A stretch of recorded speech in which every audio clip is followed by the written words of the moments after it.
టాలీవుడ్లో ఫిదాతో ఎంట్రీ ఇచ్చిన సాయి పల్లవి తక్కువ సినిమాలు చేసిన తన సహజ నటన, సాంప్రదాయ వస్త్రధారణతో సూపర్ స్టార్ల సరసన నిలిచేంత భారీ క్రేజ్ను సంపాదించుకుంది. నేటి జనరేషన్లో సావిత్రి, సౌందర్య వంటి మహానటిమణుల వారసత్వాన్ని కొనసాగిస్తున్న అరుదైన నటి అని ప్రేక్షకులు కొనియాడుతున్నారు. గ్లామర్కు దూరంగా శారీతోనే సౌందర్యాన్ని చూపించగలిగిన స్టార్ హీరోయిన్గా సాయి పల్లవి ప్రత్యేక గుర్తింపు పొందింది.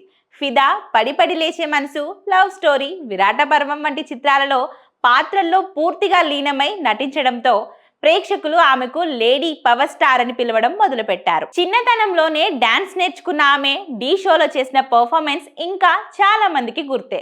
కేవలం నటనకే విలువనిచ్చే ఈ నటి ప్రస్తుతం బాలీవుడ్లో రణబీర్ కపూర్తో రామాయణలో సీతగా నటిస్తూ అక్కడ కూడా బిగ్ స్కేల్ స్టార్డమ్ దిశగా అడుగులు వేస్తుంది. అమీర్ ఖాన్ కుమారుడు జూనేద్ నటిస్తున్న ఏక్ దిన్ సినిమాలో కూడా కీలక పాత్ర పోషిస్తుంది. ఇదిలా ఉంటే ఇప్పుడు కెరియర్లోనే అతిపెద్ద బ్రేక్లలో ఒక్కటిగా నిలిచే ప్రాజెక్ట్ సాయి పల్లవి చేతిలో పడింది. అదే సూపర్ స్టార్ రజనీకాంత్ నటిస్తున్న 173వ సినిమా. పార్కింగ్ తో విమర్శకుల ప్రశంసలు అందుకున్న రామ్ కుమార్ బాలకృష్ణన్ దర్శకత్వంలో విశ్వనటుడు కమల్ హాసన్ నిర్మిస్తున్న ఈ చిత్రంలో సాయి పల్లవి అత్యంత పవర్ఫుల్ పాత్రలో నటిస్తుందని కోలీవుడ్ వర్గాలు చెబుతున్నాయి.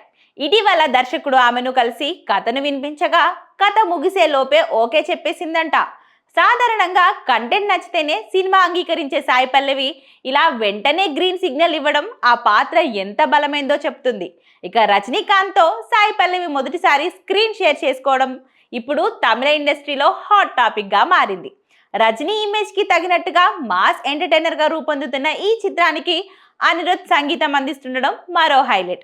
ఈ సినిమాలో వర్సటైల్ డైరెక్టర్ కదిర్ కూడా కీలక పాత్రలో నటిస్తున్నారని సమాచారం. ఇప్పటికే ప్రీ ప్రొడక్షన్ పనులు మొదలయ్యాయి.